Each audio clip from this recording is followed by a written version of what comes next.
Good evening. I'm Stephanie Rule. Day 15 of the invasion in Ukraine, and Russia appears to have begun a more brutal and devastating phase of its assault. Today, airstrikes on the southern city of Mariupol destroyed a children's and maternity hospital. The horror of the bombing captured in this image of an injured pregnant woman carried out on a stretcher. Vladimir Putin says Russians should be proud of what their soldiers are doing in Ukraine. But where's the honor in bombing a children's and maternity hospital in a city that's surrounded? No patients were reported killed in this attack, but pregnant women were among those who were helped out of the building. Ukraine called it a war crime and says children are still trapped. I cannot realize why it's necessary for Russian troops to destroy hospitals. Russia denied it was responsible. The Russian forces have been cutting off Mariupol for days. The city has run out of basic supplies. We don't have electricity, we don't have anything to eat, we don't have medicine, we have nothing, this woman says. The crater next to the hospital gives an idea of the sheer size of the bomb, dropped in the center of the city. Bodies here are being laid to rest in mass graves, hearkening back to wars Europe thought were consigned to the past. Richard Engel on the ground in Ukraine. Tonight, there are also concerns Russia may be preparing to use chemical or biological weapons in Ukraine. And at the same time, U.S. officials warn Russia is now falsely accusing Ukraine of having biological weapons labs and chemical weapons. They warn that the Kremlin may be making those accusations to try to justify some sort of false flag attack using their own poisonous weapons in Ukraine. Meanwhile, Ukraine's president continues to beg for help from the West.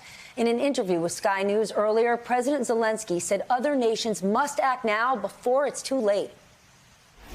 They want us to feel like animals because they blocked our cities, the biggest cities in Ukraine, and they blocked and because they don't want our people to get some food, water. Yesterday, for example, children. I don't know if you know the children in Mariupol was the child was dead.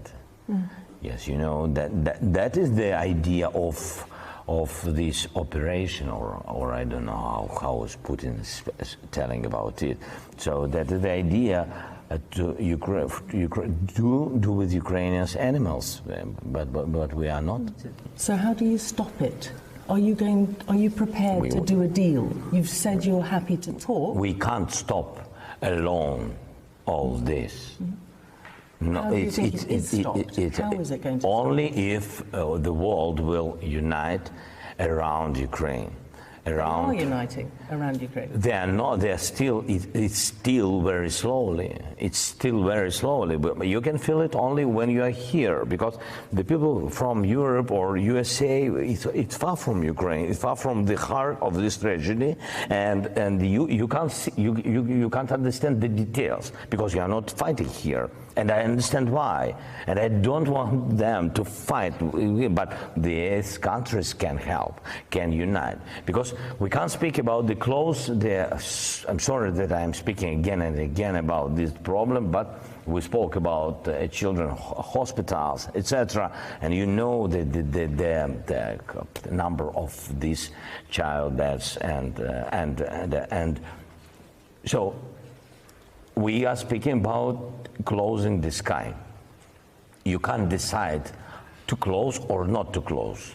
You can't decide. If you are united against the Nazism and this terror, you have to close.